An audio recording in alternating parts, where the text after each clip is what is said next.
Hello students, last 2 class हम valence bond theory को discuss कर रहे थे और वैलेंस बॉन्ड थ्योरी में हम लोगों ने डिस्कस किया कि किस तरह से कोऑर्डिनेशन कंपाउंड्स में बॉन्डिंग होती है और किस तरह से लिगेंड्स आके अपने इलेक्ट्रॉन पेयर को सेंटर मेटल एटम के अंदर डालते हैं। आज एनसीईआरटी के थर्ड एनसीईआरटी में जो थर्ड बॉन्डिंग थ्योरी दी हुई है क्रिस्टल फील्ड थ्योरी, उसका नंबर है और उसको हम डिस्कस करेंगे। तो क्रिस्टल फील्ड थ्योरी देखिए, एच बाथ एंड वॉन विलिक ने इसको प्रपोज किया। क्रिस्टल फील्ड थ्योरी को सबसे पहले एच बाथ एंड वॉन विलिक ने इनको प्रपोज किया 1930 में। कोऑर्डिनेशन कंपाउंड में इस थ्योरी का यूज ऑर्गन ने किया। कोऑर्डिनेशन कंपाउंड में इस थ्योरी का यूज ऑर्गन ने किया। तो ये 2 पॉइंट का स्क्रीनशॉट ले लें आप लोग।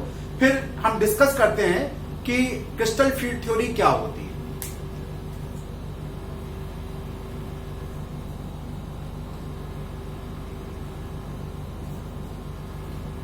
देखिए बच्चों, crystal field theory basically depend करती है, चलो उसको बाद में डिस्कस करेंगे। पहले ये बता दें आपको कि कोऑर्डिनेशन कंपाउंड जो है वो डी ब्लॉक एलिमेंट्स के कंपाउंड्स हैं, तो मेन रोल इसका डी ब्लॉक का ही होता है। इसमें जो डी ऑर्बिटल है कॉम्प्लेक्स कंपाउंड में, मेन रोल डी ऑर्बिटल का ही होता है। इसलिए डी ऑर्बिटल की केमिस्ट्री आपको आनी चाहिए कि डी ऑर्बिटल का स्ट्रक्चर क्या होता है। आप लोग फर्स्ट ईयर में एटॉमिक स्ट्रक्चर में ये पढ़ के आए हो कि डी ऑर्बिटल का स्ट्रक्चर क्या होता है, कैसा होता है। एक S orbital, P orbital, D orbital और एफ ऑर्बिटल, ये 4 ऑर्बिटल आपके हैं। इसमें S orbital circular, P orbital dumbbell, याद है कुछ, और डी ऑर्बिटल डाइडंबल। तो यही से क्योंकि mainly D block elements, D orbital mainly जो कॉम्प्लेक्स कंपाउंड है वो मेन रोल उसका डी ऑर्बिटल का ही है। तो डी ऑर्बिटल में क्या होता है, उसका स्ट्रक्चर क्या होता है, ये जब तक आप नहीं जानोगे आप कॉम्प्लेक्स कंपाउंड को सही से नहीं जान पाओगे। तो सबसे पहले स्ट्रक्चर ऑफ डी ऑर्बिटल से हम इस वीडियो लेक्चर की शुरुआत करने जा रहे हैं कि स्ट्रक्चर ऑफ डी ऑर्बिटल क्या होता है। आपको पता है कि जो डी ऑर्बिटल है उसमें 5 ऑर्बिटल होते हैं। डी सबशेल में 5 ऑर्बिटल होते हैं। डी सबशेल में 5 ऑर्बिटल होते हैं और उनके नाम भी दिए गए हैं। 11 का बता रहा हूं पहले। इसको कहा गया डी एक्स वाई, इसको कहा गया डी वाई जेड, इसको कहा गया डी जेड एक्स, ये D X square minus Y square and D Z square. ये तो 11 में पढ़ के आए हो आप। ये 5 डी ब्लॉक हैं, 5 डी ब्लॉक है, 5 डी ऑर्बिटल है। इनके ये नाम है D X Y, D Y Z, D Z X, D S square minus Y square, D Z square. पता है इसमें 10 इलेक्ट्रॉन रहते हैं। ये तो आप 11th क्लास से पढ़ के आए हो। यहां पे आके आपने जाना कि इन 3 को हम T2G कहते हैं। इनका निक नेम T2G है और इनका निक नेम EG है। चलो इसको बाद में डिस्कस करेंगे। पहले इसका स्ट्रक्चर देखते हैं कि जो कोऑर्डिनेट ज्योमेट्री में इनका स्ट्रक्चर किस तरह होता है, किस तरह ये स्ट्रक्चर में पाए जाते हैं। देखिए, तो डी ब्लॉक को 2 ग्रुप में बांटा गया है। डी और सबशेल को 2 ग्रुप में बांटा गया है। देखिए, ये अगर मान लें ये एक्स एक्सिस है और ये वाई एक्सिस है, ये एक्स एक्सिस और ये वाई एक्सिस माने, तो डी ऑर्बिटल जो डी एक्स वाई होगा, छोटा बनाते हैं, मेरा बोर्ड पे थोड़ा बोर्ड छोटा है वहां, ये है एक्स एक्सिस माने और ये वाई एक्सिस माने। तो जो डी एक्स वाई ऑर्बिटल होगा वो कहां होगा, ये डी एक्स वाई ऑर्बिटल, ये इन दोनों एक्सिस के बीच होगा, ये इन दोनों एक्सिस के बीच होगा और इनमें लोब्स के बीच का जो एंगल होगा वो 45 होगा। लोब्स के बीच का जो एंगल होगा वो 45 होगा। ये इन दोनों एक्स और वाई के बीच होगा, ये बिटवीन एक्सिस होगा। अब डी वाई जेड की बात करें, डी वाई जेड की बात करें ये भी ये z और y एक्सिस के बीच होगा।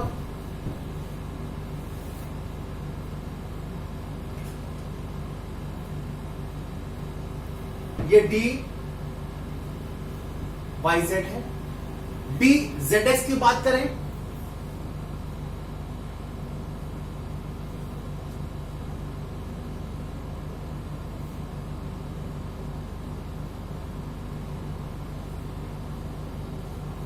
ये डी जेड एक्स है, जेड एक्स है, ये डी जेड एक्स है। ये आप लोग 11 में स्ट्रक्चर पढ़ के आए हो। D X square minus Y square की बात करें,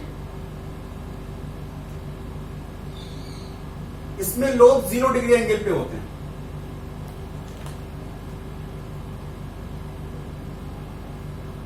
ये अपॉन एक्सिस, डी ये एक्स एक्सिस, ये वाई एक्सिस, ये D X square minus Y square D orbital है। और D Z square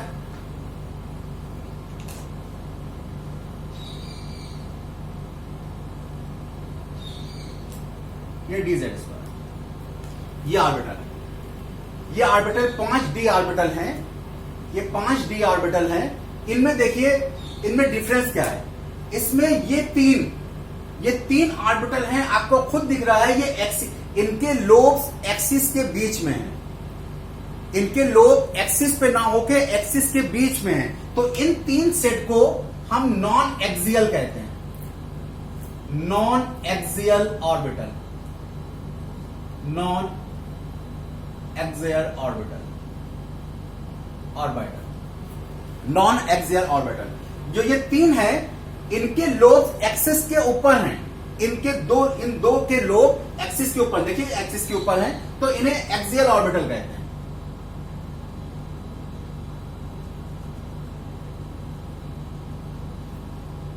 axial orbital कहते हैं, ठीक है। नॉन एक्सियल और axial orbital, non axial and axial orbital. ये नॉन एक्सियल है और ये एक्सियल ऑर्बिटल है। जिनके लोब्स एक्सिस के बीच में होंगे वो नॉन एक्सियल, और जिनके लोब एक्सिस के ऊपर होंगे वो एक्सियल ऑर्बिटल। तो डी ऑर्बिटल में 3 ऑर्बिटल जो होते हैं वो एक्सिस के ऊपर होते हैं, सॉरी एक्सिस के बीच में होते हैं, और 2 ऑर्बिटल एक्सिस के ऊपर होते हैं। तो जो एक्सिस के बीच होते हैं उन्हें कहते हैं नॉन एक्सियल, और जो एक्सिस के ऊपर होते हैं उन्हें कहा जाता है एक्सियल ऑर्बिटल। पर इसको उतारिए,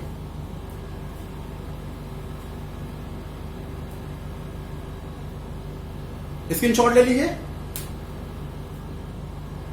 समझ में आ गया होगा आप लोगों को।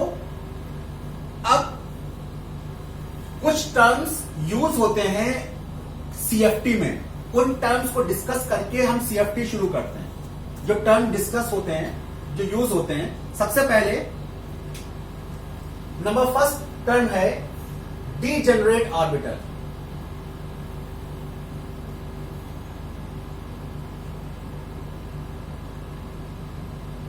डीजेनरेट ऑर्बिटल, डीजेनरेट क्या होते हैं?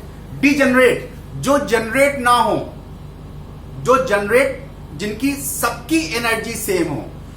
जब नॉर्मल केस में जो 5 डी ऑर्बिटल हैं, कॉम्प्लेक्स कंपाउंड के 5 डी ऑर्बिटल सेम एनर्जी के होते हैं, तो जिन ऑर्बिटल की एनर्जी सेम होती है उन्हें कहते हैं डीजेनरेट ऑर्बिटल। उन्हें कहते हैं डीजेनरेट ऑर्बिटल। लिख लीजिए, चाहे लिखना चाहो लिख लीजिए।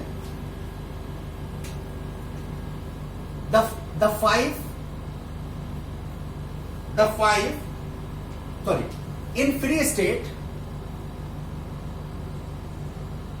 state, the energy of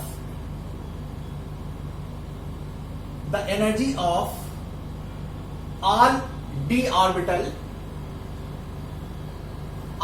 d orbital means dxy, dyz,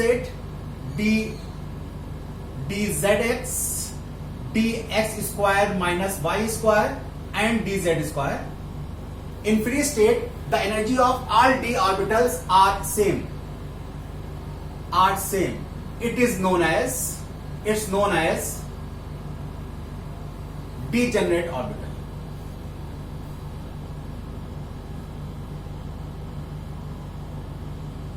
जब एनर्जी सेम होगी तो उन्हें कहेंगे डीजेनरेट ऑर्बिटल। नॉर्मल स्टेट में जब कॉम्प्लेक्स कंपाउंड नहीं बना होगा तो डी ब्लॉक एलिमेंट्स के जो डी ब्लॉक एलिमेंट्स के जो डी ऑर्बिटल हैं उन सब पांचों ऑर्बिटल की एनर्जी सेम होगी, उन्हें कहेंगे डीजेनरेट ऑर्बिटल। ठीक है, सेकंड पॉइंट है, सेकंड इंपॉर्टेंट पॉइंट है T2G ऑर्बिटल।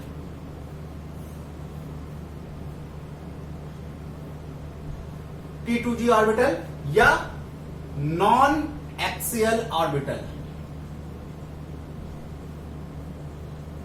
T2G ऑर्बिटल और नॉन एक्सियल ऑर्बिटल। जो ऑर्बिटल एक्सिस के बीच होते हैं उन्हें T2G ऑर्बिटल कहते हैं। लिख लीजिए, the orbital present between axis are known as T2G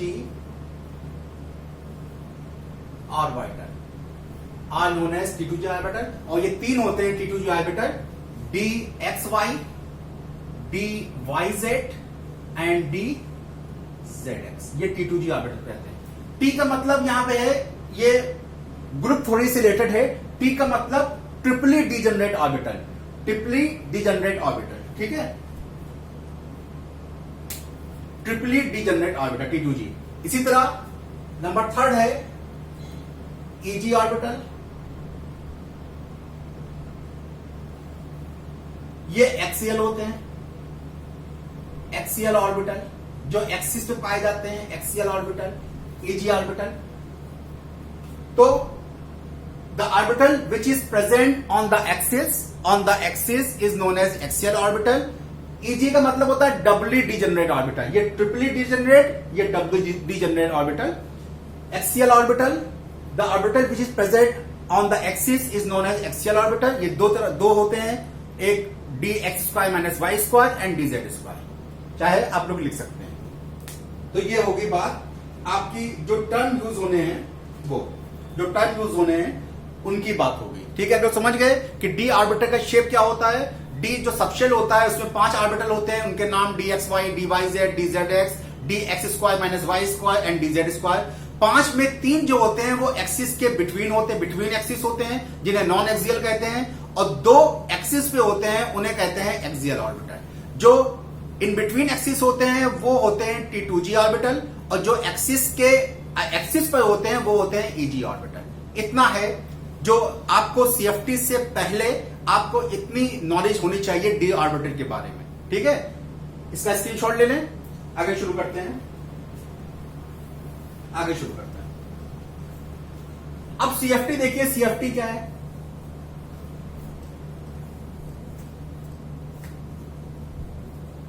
CFT क्या है,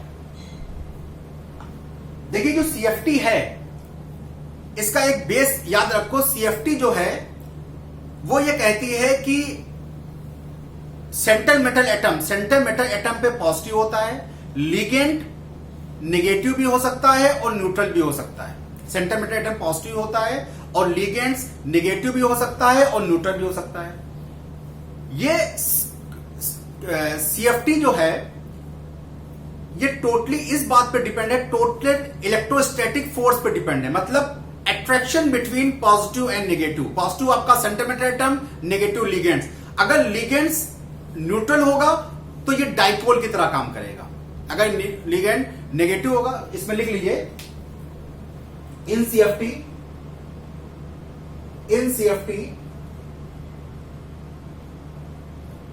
central metal atom act as point charge, positive point charge,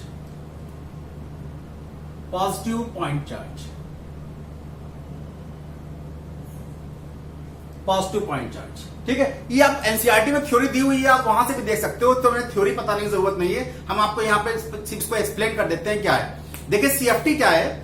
CFT ये मानती है, CFT सेंट्रल मेटल एटम को पॉजिटिव चार्ज मानती है और नेगेटिव लिगेंड्स को नेगेटिव पॉइंट चार्ज मानती है। अगर लिगेंड न्यूट्रल है तो इसको डाइपोल मानती है। डाइपोल मतलब जिसके दो अपोजिट पोल हो, और ये मानती है जब कंपाउंड बनता है तो लिगेंड का अगर लिगेंड नेगेटिव है तो ये डाइपोल है। डाइपोल मतलब इसके दो अपोजिट पोल होते हैं, एक पॉजिटिव एक नेगेटिव, और जब कॉम्प्लेक्स बनेगा तो नेगेटिव पोल ये सेंटर मेटल एटम के करीब आएगा, negative pole centre metal atom के करीब आएगा। अब पता है आपको कि पॉजिटिव और नेगेटिव के बीच अट्रैक्शन होता है, इलेक्ट्रिक फील्ड डेवलप हो जाती है। तो इसी टोटली सीएफटी ये मानती है कि CFT are totally based on electrostatic force, electrostatic attraction. जब पॉजिटिव नेगेटिव आपस में पास आएगा तो इलेक्ट्रिक फील्ड डेवलप होगी, अट्रैक्शन से इलेक्ट्रिक फील्ड डेवलप होगी, और जो ये बॉन्ड बनेगा ये टोटल आयनिक होगा, ये टोटल आयनिक बॉन्ड होगा। ये सीएफटी मानती है टोटल आयनिक बॉन्ड होगा, क्योंकि ये पॉजिटिव और नेगेटिव के अट्रैक्शन से बन रहा है, टोटल बॉन्ड आयनिक हो। यही पॉइंट है सीएफटी के कि centre metal atom are regarded as positive point charge, ligand are regarded as negative point charge. If ligand is neutral, so it act as neutral point charge. When compound is formed, so ligand approaches to center metal atom, and the force between center metal atom is totally electrostatic and nature of bond is total ionic. यही point कुछ दिए हुए हैं NCERT में, आप लोग उसको पढ़ सकते हैं। मेन चीज है ये पॉइंट आपको समझ में आना चाहिए कि किस तरह से कॉम्प्लेक्स कंपाउंड के अंदर बॉन्डिंग होती है। वैलेंस बॉन्ड थ्योरी में ऑर्बिटल के अंदर ओवरलैप हो रहा था, याद है आपको वैलेंसी बॉन्ड थ्योरी? ऑर्बिटल के अंदर मेटल के ऑर्बिटल और लिगेंड के ऑर्बिटल के अंदर ओवरलैप हो रहा था, लेकिन सीएफटी इस ओवरलैपिंग को नहीं मानती। ये टोटल इलेक्ट्रोस्टैटिक फोर्स होता है, टोटल इलेक्ट्रोस्टैटिक। सीएफटी में ऑर्बिटल, मेटल के ऑर्बिटल और लिगेंड के ऑर्बिटल अंदर ओवरलैप नहीं करते, सीएफटी इसको नहीं मानती। टोटली अट्रैक्शन होता है किसके बीच? पॉजिटिव और नेगेटिव के बीच अट्रैक्शन होता है। ठीक है, इतनी बात समझ में आ गई? ये सीएफटी के कुछ पॉइंट है। अब सीएफटी का जो मेन पॉइंट है वो देखिए, सीएफटी क्या कहती है। अगर मान लीजिए ये सेंटर मेटल एटम है, इस पे पॉजिटिव चार्ज है, सेंटर मेटल एटम पे पॉजिटिव चार्ज है, और लिगेंड इसको अप्रोच कर रहे हैं, चारों तरफ से लिगेंड अप्रोच कर रहा है।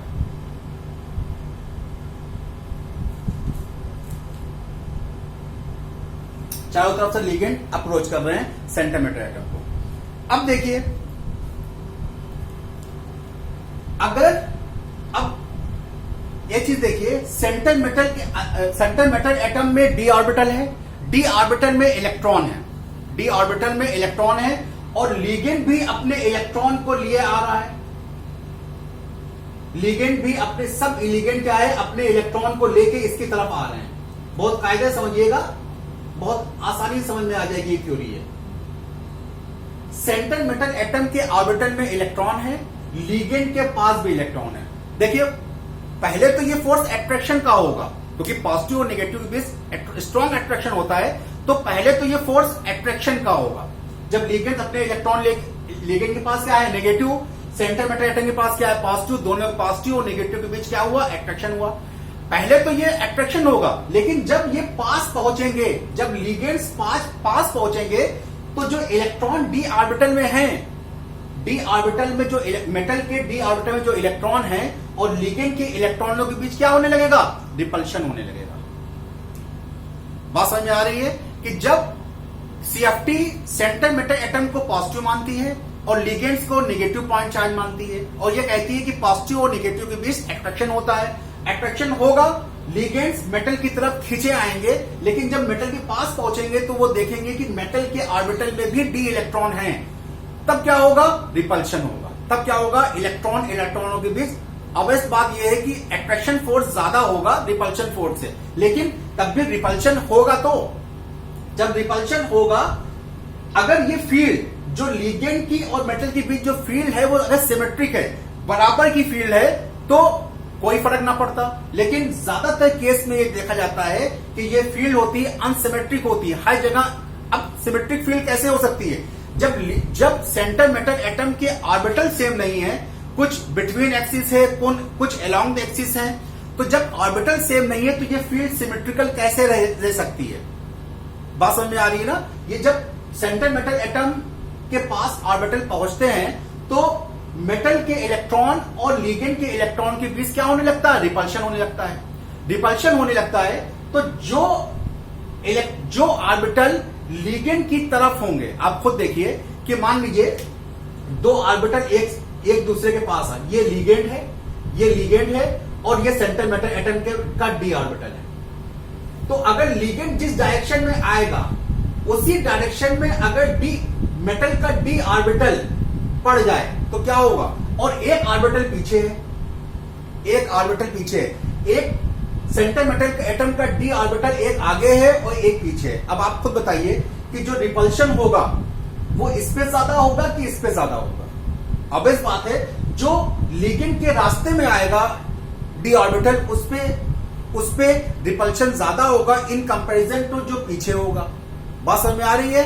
अब देखिए, जो ये समझ में आ गया, रफ करें, स्क्रीनशॉट ले लें इसका, आगे समझिए। देखिए, जो ऑक्टाहेड्रल कॉम्प्लेक्स होते हैं, उनकी ज्योमेट्री क्या होती है?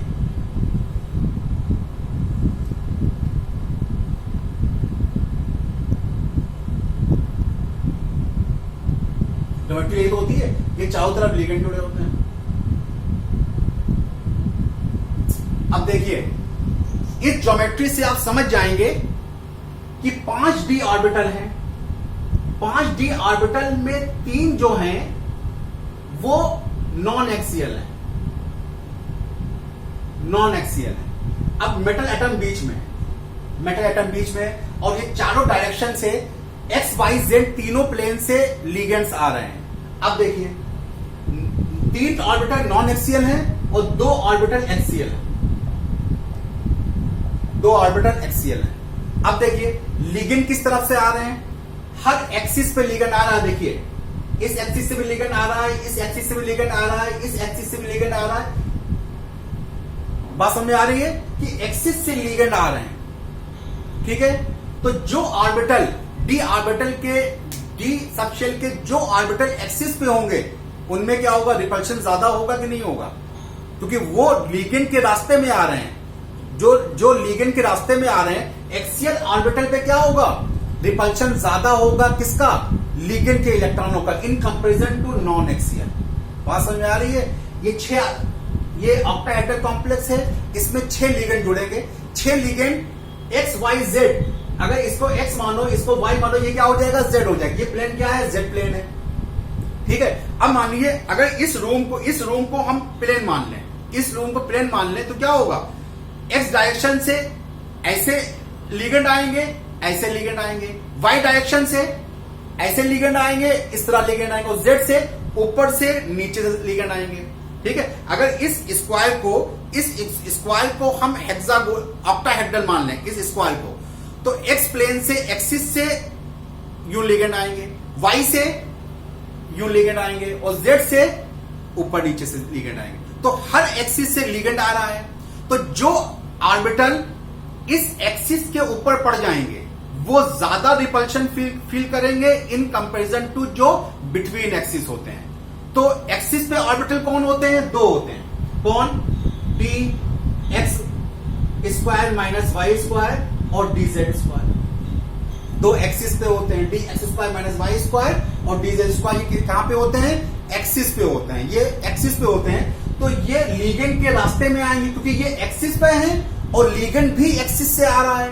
जब लिगेंड भी एक्सिस से आ रहा है और ऑर्बिटल भी एक्सिस पे है, तो ये लिगेंड के इलेक्ट्रॉनों से ज्यादा रिपल्शन फील करेंगे इन कंपैरिजन टू जो बिटवीन एक्सिस होंगे, वो कम रिपल्शन फील करेंगे, ठीक है? तो क्या होता है एक्चुअली? क्या ये समझ में आ गया? तो एक्चुअली क्या होता है, आप देख तो बुक्स में से लोगे, लेकिन समझ लो, नॉर्मली केस में जो ये डी ऑर्बिटल है, ये डी ऑर्बिटल है, ये डी ऑर्बिटल है, ये फ्री स्टेट में है, ये डीजेनरेट है, ये डीजेनरेट है, ये डी ऑर्बिटल डीजेनरेट है, ठीक है? अब लिगेंड इसके कांटेक्ट में आए, तो इसकी एनर्जी बढ़ेगी, ये एनर्जी इंक्रीज करेगी, एनर्जी इंक्रीज कर रही है। जब एनर्जी इंक्रीज करेगी तो ऑर्बिटल क्या हो जाएगा, ऑर्बिटल की भी इनकी एनर्जी क्या होगी, इंक्रीज करेगी, ऑर्बिटल की भी एनर्जी इंक्रीज करेगी। अब देखिए जो ऑर्बिटल लिगेंड्स के तरफ होंगे यानी कि एक्सियल वाले, क्योंकि ऑक्टाहेड्रल ज्योमेट्री में हर लिगेंड एक्सिस से आता है, एक्स वाई और जेड एक्सिस से आता है, ठीक है। तो जो ऑर्बिटल एक्सिस पे होंगे वो ज्यादा रिपल्शन फील करेंगे इन कंपैरिजन टू जो नॉन एक्सियल होंगे। तो जो अब जब लिगेंड आया तो इनकी एनर्जी इंक्रीज हुई, इन ऑर्बिटल की एनर्जी थोड़ा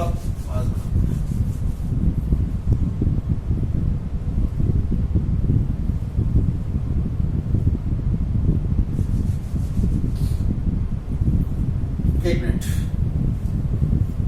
आपको उधर जरा क्लियर दिखाना है तो इधर थोड़ा शॉर्ट कर लें।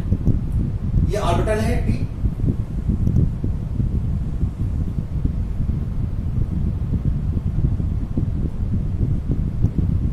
पहले तो डी जनरेट है, ये दिख रहा है आप लोगों को, हाँ दिख रहा है, डी जनरेट है। जब इनकी मान लिए ये लिगेंड के कांटेक्ट में आए तो इनकी एनर्जी इंक्रीज हुई, ये एनर्जी है, ऑर्बिटल की भी एनर्जी इंक्रीज करेगी, ऑर्बिटल की भी इंक्रीज क्या होगी, एनर्जी इंक्रीज करेगी, ठीक है। अब ऑर्बिटल इस एनर्जी इंक्रीज हो गई,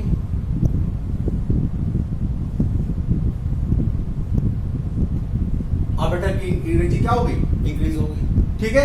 अब जो डी ऑर्बिटल लिगेंड की तरफ होंगे वो ज्यादा रिपल्शन फील करेंगे। कितने बिटवीन एक्सिस होते हैं, 2 बिटवीन एक्सिस होते हैं, तो वो उनकी एनर्जी इंक्रीज कर जाएगी,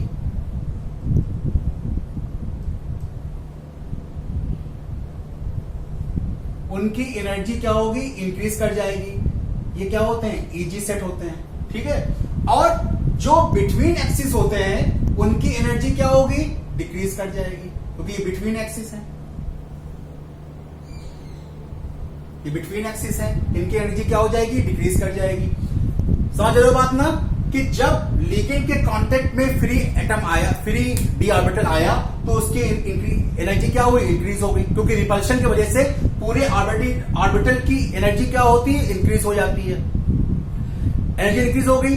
लिगेंड जो ऑर्बिटल लिगेंड के रास्ते में आएंगे उन पर रिपल्शन ज्यादा फील होगा, और जो बिटवीन एक्सिस होंगे उन पर रिपल्शन कम फील होगा। जिन पे रिपल्शन ज्यादा फील होगा उनकी एनर्जी बढ़ जाएगी, और जिन पे कम रिपल्शन फील होगा उनकी एनर्जी घट जाएगी। तो ऑक्टाहेड्रल केस में ईजी एक्सिस पे होते हैं, उसी एक्सिस पे लिगेंड आता है तो इसकी एनर्जी बढ़ जाती है, और इनकी एनर्जी क्या होती है, T2G की क्या होती है एनर्जी, T2G की एनर्जी क्या होती है, कम हो जाती है। तो ये गैप जो है ये बीच का एवरेज एनर्जी है, ये एवरेज एनर्जी है। एवरेज एनर्जी को कहते हैं बैरी सेंटर,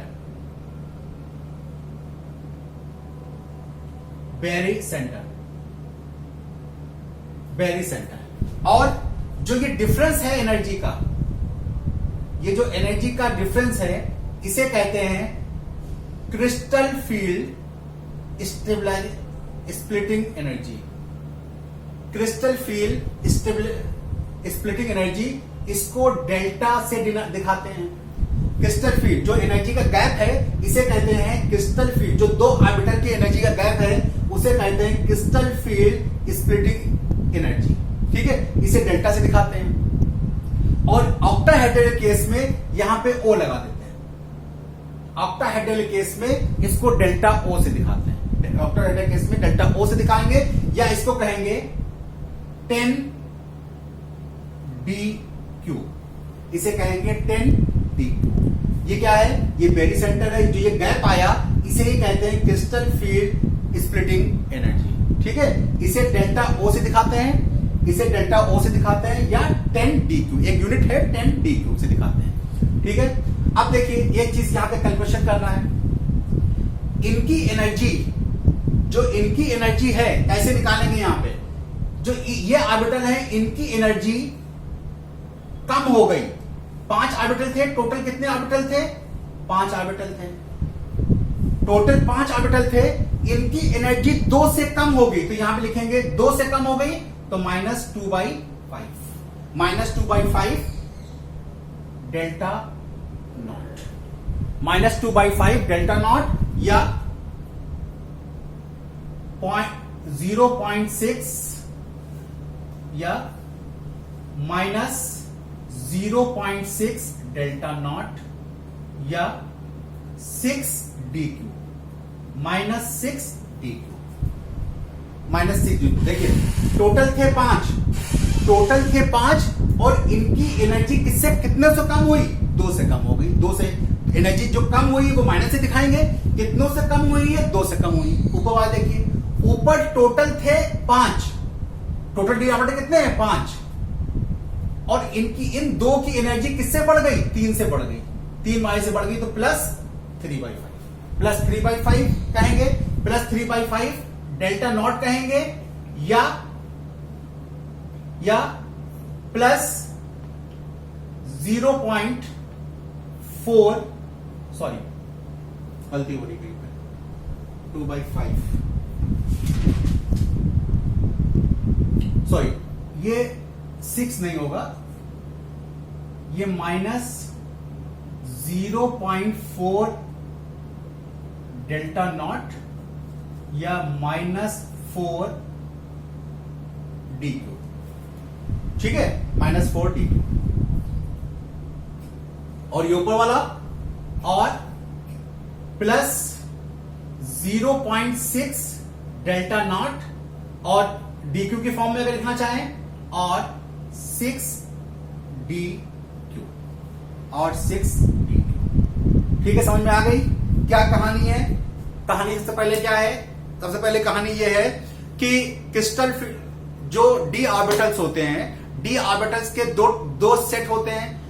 3 ऐसे होते हैं जो एक्सिस के बीच होते हैं और 2 ऐसे होते हैं जो एक्सिस के ऊपर होते हैं। जो एक्सिस के बीच होते हैं उन्हें कहते हैं T2G और जो एक्सिस पर होते हैं उन्हें कहते हैं EG, ठीक है। क्रिस्टल फील्ड थ्योरी ये कहती है कि जो अट्रैक्शन होता है सेंटर मेटल एटम और लिगेंड के बीच टोटली इलेक्ट्रोस्टैटिक होता है और इसमें आयनिक बॉन्ड बनता है। ये सेंटर मेटल एटम को पॉजिटिव पॉइंट चार्ज मानती है और लिगेंड्स को नेगेटिव पॉइंट चार्ज मानती है। अगर न्यूट्रल है तो उसको डाइपोल मानती है, जिसका negative pole centre metal atom के पास जाता है और दोनों के बीच जो अट्रैक्शन होता है टोटली इलेक्ट्रोस्टैटिक होता है। ये तो क्रिस्टल फील्ड थ्योरी की बात हो गई। अब बात करते हैं कि इसको अप्लाई कहां करेंगे। स्प्लिटिंग ऑफ ऑक्टाहेड्रल कॉम्प्लेक्स का जो ये हमने आपको बनाया है, इसमें क्या है कि ऑक्टाहेड्रल में हर लिगेंड एक्सिस पे होता है, एक्सिस से आता है, एक्स वाई जेड एक्सिस से आता है, एक्स वाई और जेड एक्सिस से आता है। तो जो डी ऑर्बिटल एक्सिस पर होते हैं वो ज्यादा रिपल्शन फील करते हैं इन कंपैरिजन टू जो बिटवीन एक्सिस होते हैं, ठीक है। तो जो एक्सिस पे होते हैं उनकी एनर्जी बढ़ जाती है, EG सेट की एनर्जी बढ़ जाती है और T2G की एनर्जी कम हो जाती है। इन दोनों के जो ये एवरेज एनर्जी है, इन दोनों के बीच के गैप को हम कहते हैं क्रिस्टल फील्ड स्प्लिटिंग एनर्जी, जिसे डेल्टा से दिखाते हैं। ऑक्टाहेड्रल के केस में इसमें O और लगा देते हैं, तो डेल्टा O या 10 DQ से भी इसको रिप्रेजेंट कर सकते हैं, ठीक है। 3 ऑर्बिटल नीचे आ गए, 2 ऑर्बिटल ऊपर आ गए ऑक्टाहेड्रल केस में। तो 3 ऑर्बिटल नीचे आ गए तो इनकी एनर्जी 2 से कम हो गई, तो -2/5 कर लिया। ऊपर 2 ऑर्बिटल पहुंच गए, उनकी एनर्जी 3 से ज्यादा हो गई, तो +3/5 डेल्टा O कर दिया, या जब डिवाइड करेंगे तो ये कितना आ जाएगा? +0.6 डेल्टा नॉट, और इसको मल्टीप्लाई 10 DQ से कर दें तो ये क्या आ जाएगा? 6 DQ आ जाएगा। मल्टीप्लाई अगर DQ से करें तो क्या आ जाएगा? 6 DQ आ जाएगा। इनकी एनर्जी 2 से कम हो गई तो -2, कम का मतलब माइनस लगा दिया आपने, 2/5 डेल्टा नॉट लगा दिया, ठीक है, इजिकल टू माइनस। अब इसको डिवाइड कर देंगे तो 0.4 आ जाएगा, माइनस से 0.4 आ जाएगा, और इसको मल्टीप्लाई 10 DQ से कर दें तो कितना आ जाएगा? 4 DQ आ जाएगा। ये है crystal field splitting energy in octahedral complex, ठीक है। क्रिस्टल फील्ड निकालने का फॉर्मूला है जो एनसीईआरटी बुक में दिया हुआ, लेकिन उसको भी अप्लाई ना कीजिएगा आप लोग, क्योंकि अभी हमने आपको पेयरिंग एनर्जी नहीं पढ़ाई है, इसलिए उसको अप्लाई ना कीजिएगा। अभी सिर्फ इतना स्क्रीनशॉट लें, फिर आगे बढ़ते हैं।